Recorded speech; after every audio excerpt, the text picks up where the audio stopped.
चाहे जितना कष्ट दिया जाए, हम अपनी निष्ठा से ना हटे। प्रकृति जनित कष्ट, विकार जनित कष्ट, मन जनित कष्ट, दैवी आपदा जनित कष्ट, बहुत प्रकार के कष्ट हैं। जो धर्म को कष्ट सहकर धारण करता है वही वास्तविक धर्मात्मा है। इसीलिए धर्मात्माओं की बहुत टोलियां नहीं होती हैं। कोई विरला जो प्राण समर्पित किए हुए हर कष्ट को सहता हुआ धर्म का पालन करता है वही महापुरुष होता है। वही निष्ठावान जगत मंगल करने की सामर्थ्य रखता है। सच्ची मानिए, महापुरुषों ने अपार कष्ट सहा है। जब उनके पावन चरित्रों को पढ़ो तो अपनी भक्ति का जो भाव है वो बहुत ही लघु और सारहीन लगता है कि हमारे में कहाँ भजन है, वो कहाँ है वो निष्ठा हमारे अंदर। प्राणों को पुष्प की तरह न्यौछावर कर दिया अपने धर्म पालन के लिए, अपनी उपासना के लिए, अपनी निष्ठा के लिए प्राणों की आहुति दे दी और आह नहीं किया और जय ही मनाया।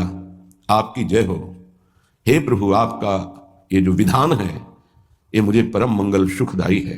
मतलब दिमाग कहाँ नहीं करता। जब महापुरुषों के चरित्रों का अवगाहन करो तो रोने की सिवा और कोई रास्ता नहीं दिखाई देता। क्यों हो ऐसे महान कष्टों को गले लगाकर मुस्कुराते हुए प्राणों की आहुतियां दे दी केवल धर्म के लिए।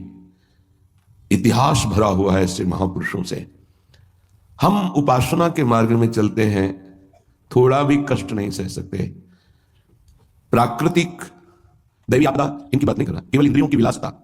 रसेंद्रिय अच्छे अच्छे पदार्थ पाना चाहती, जनेंद्रिय शरीर भोग करना चाहती, श्रवणेंद्रिय मनोरंजन सुनना चाहती, एक एक इंद्रिय प्रकृति के सुखों को भोगना चाहती, जहां नाम मात्र केवल है, सुख नहीं है। लाख प्रवचन करे, लाख प्रवचन सुने, इंद्रियां और मन अपनी ही दशा में रहती।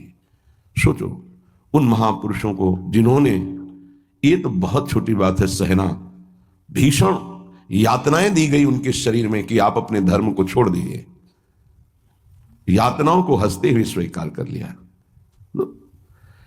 चित्त व्यथित हो जाता है कि प्रभु आपका विधान केवल महापुरुष ही सह सकते हैं, वही समझ सकते हैं, नहीं तो प्रश्नवाचक चिन्ह खड़ा हो जाएगा।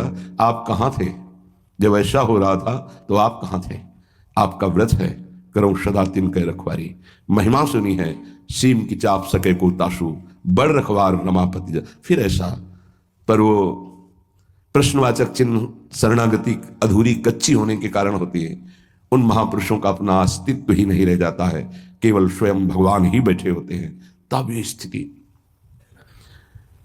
उपासक सुख दुख को न देखे, इष्ट देव को देखे, अनुकूलता प्रतिकूलता को न देखे, अपने धर्म को देखे, अपनी उपासना को देखे, तभी वो आगे बढ़ सकता है। सच्ची कहते हैं, हृदय रो पड़ता है इन महापुरुषों की निष्ठाएं देख करके कि वाह कैसी धर्म निष्ठा है।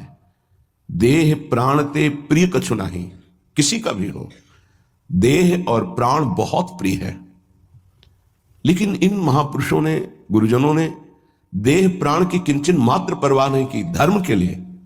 हम छोटी सी वस्तु भोजन, छोटे से इंद्रियों के भोगों के लिए अपने धर्म का त्याग कर देते हैं, और महापुरुषों ने अपने प्राणों का त्याग कर दिया लेकिन धर्म नहीं त्यागा। ये जब तक निष्ठा नहीं आती तब तक हम अपने आराध्य देव के प्रताप, महिमा और उनके प्यार को नहीं समझ सकते।